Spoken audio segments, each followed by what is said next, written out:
Before we get started, you want to make sure that you have just a handful of tools close by, including a socket set, some electrical tape, either some wire strippers or a knife, a star bit screwdriver or a star bit set,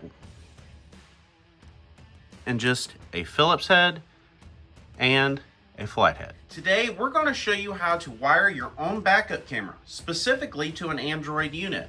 Now, these principles still apply to other brands like JVC or Pioneer, but this is for those of you who have purchased an Android system.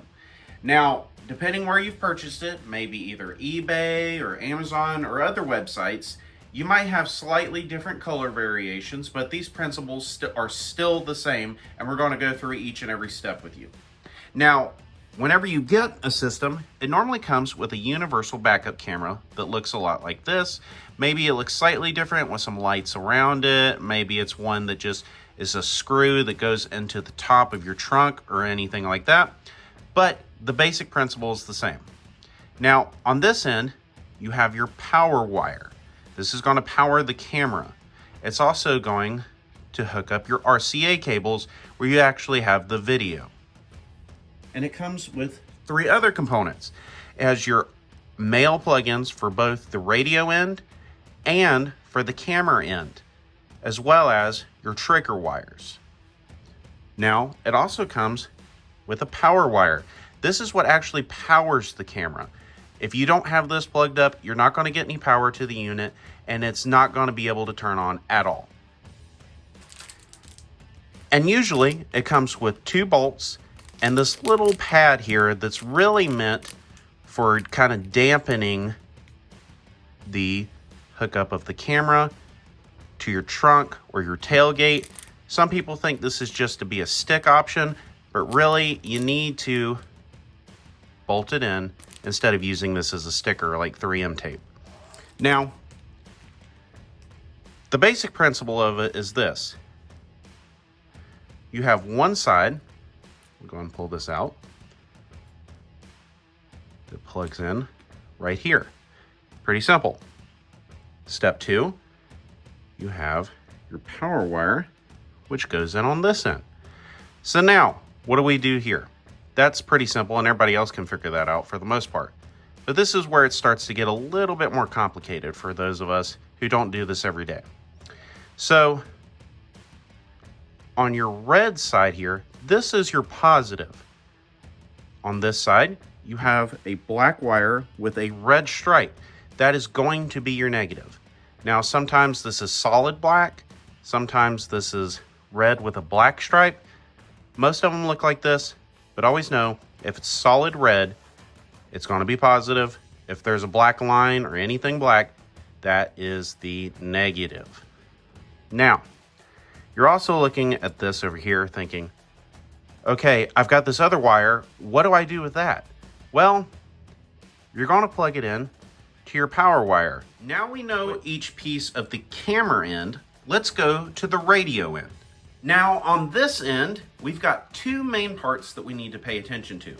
The first is your camera plug-in, and this can be identified as the 5-pin plug and the single wire with the female RCA plug. It is also normally labeled camera in, rear view cam, or just rear view. Now, most Android radios don't have this, but this one does. This is your 12-volt output wire. We're not going to go in depth in this video with this because it changes how you do your wiring, and we want to keep it simple. The other end is your radio adapter harness. This is what powers and sends out all the information from your radio to your vehicle. Now, this one is a universal that you can plug up any adapter that you want to. And if you have one that is pre-wired already, let's say for a Honda Civic or a Silverado, it's going to look the same on this end of the plug, except from here up is going to be your side for your vehicle. And there's only one wire that we really need to pay attention to, and that is the back wire, which on mine happens to be pink, and it is labeled back. Now, it's not always going to be labeled, And we're going to show you how to identify that. First, you go to your black wire, your power red wire, and this third wire on this clip end is always going to be your back trigger wire. Sometimes they're brown, sometimes they're pink, but it's always going to be in this location. So 3 over from the right. Now to plug in everything on this end for the radio, we're going to keep it simple. First, take your female RCA plug, take your male plug, plug that in.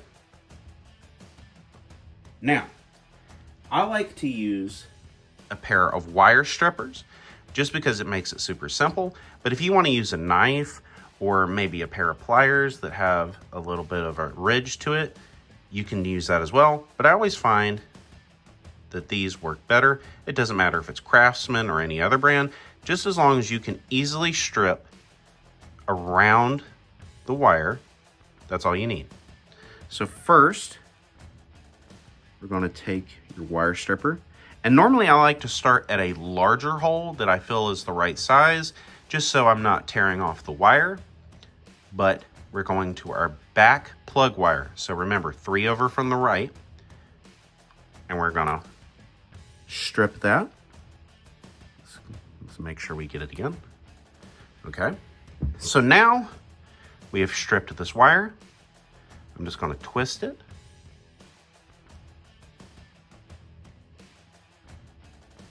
Okay. And we are going to strip the trigger wire for this end. So same thing again. Well, that side ripped, so we're going to do it one more time. There we go. Now, you can use either electrical tape, which typically looks like this, or you can use heat shrink that looks like this. So now that we have these 2 wires stripped, we're going to connect it by just wrapping each wire around itself. And I like to just kind of go a few rounds, just kind of back and forth, and then twisting at the top, then switching sides, keep twisting it around until you get the ends pretty much run out and it's overall at the same width and height as the other pieces of wire. And we're just going to take our electrical tape, hold it right here, if I can, there we go. And then we're just going to go a few rounds, nice and tight. There we go.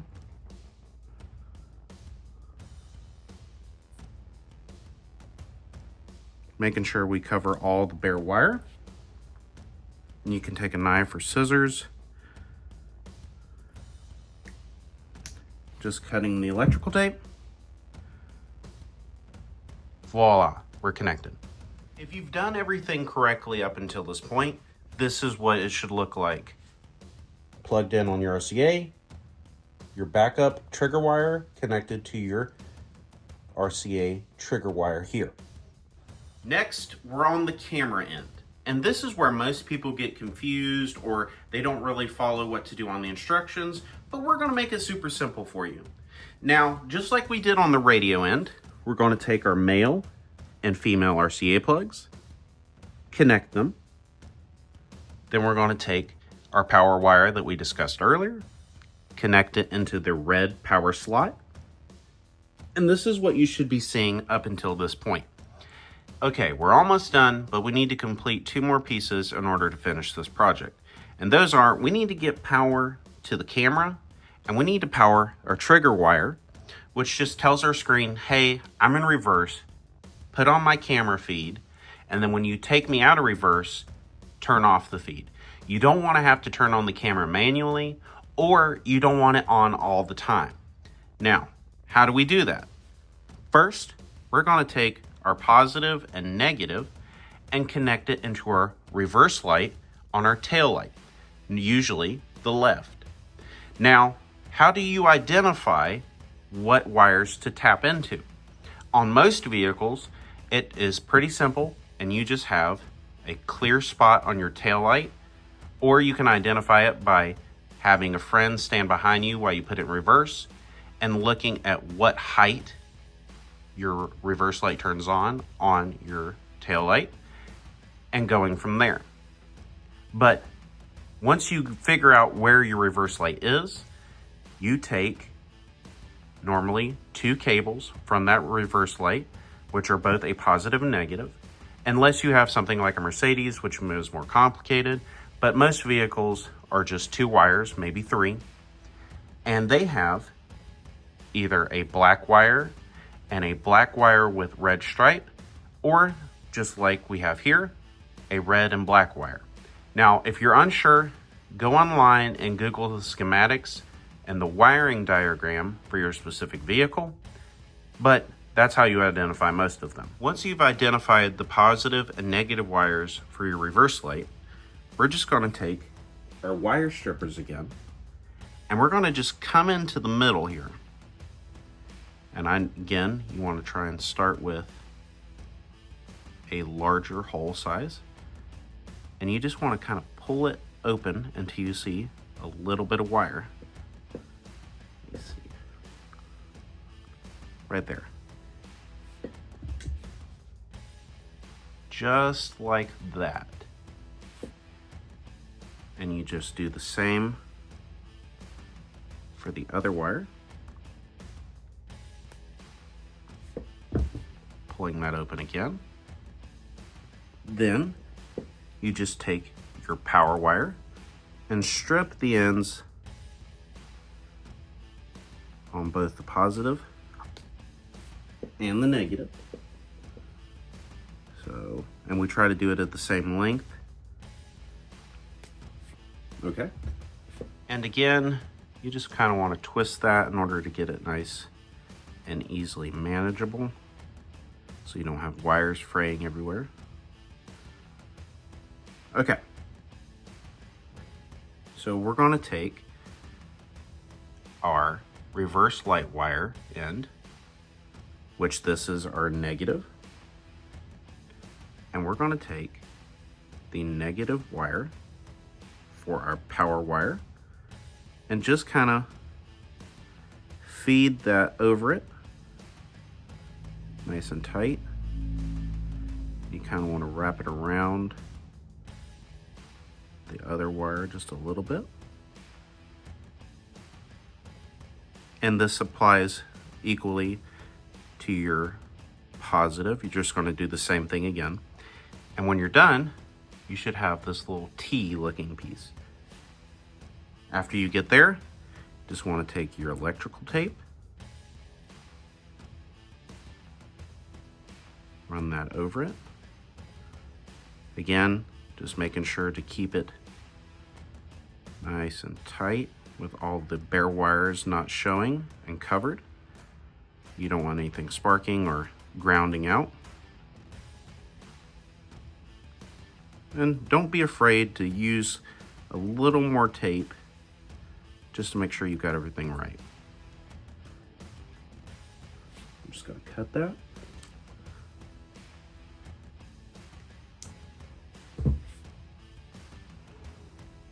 Okay, again, this is what you would see for your reverse wire, and then your power wire, and we're teed off here. Just repeat the step again for your positive wire. When you get done, this is what it should look like with your positive and negative on your reverse light, with your power wire teed in. Now that we've completed the wiring, we just need to place our backup camera and we're good to go. On a car or SUV, the best place I found to do it is right above the license plate, in a spot like this. so it's kind of hidden and looks more OEM. Also, you want to try and keep it center on the vehicle so that you have a straight line view. Now, in order to place it, you just want to take that little pad that we had before that had the two-sided sticky and put it right here. Then take your screws and screw this in wherever works for you on your vehicle. Now, after that, you have these little screws here on the side, and you just want a friend or whoever, your mom, your dad, to come out here and move this up and down while you're in the car and you have the car in reverse with the parking brake on so you don't run over anybody by accident, and just kind of adjust this to the height that you want. In this process, if you go to put your vehicle in reverse and it shows either just a black screen or says no signal across it, no need to worry. You probably haven't done anything wrong. And actually, it's a good thing because it tells us that our trigger wire that we wired earlier is properly working. Now, when you put it in reverse, it should look like this. But if it doesn't, there's two different methods that you can use to adjust the settings so you can get this on your screen. Now, on some, you press and hold two fingers. Mine doesn't. Or you have a little arrow on the side. You click that and you press and hold a single finger on there. Or you go to your car settings, and in my case, click General and then go down to Reverse Mode Selection. Either click Auto or NTSC on most cameras. Now, if you have a higher resolution camera, you might use AHD 720 or AHD 1080. But for most that come with your standard Android radio kit, it's almost always going to be NTSC. Now, if it's not under General, it's going to be under Factory Settings, and you just type in your factory code, and you either look for Protocol Settings, or on other Android radios, it's just going to say that same general setting, reverse mode selection, and you just click NTSC. So I hope this video has been helpful to you. If you have any more questions, feel free to put them in the comments below, and I'll try and get back to you as soon as possible. And don't forget to like, comment, and subscribe. Thanks again, guys.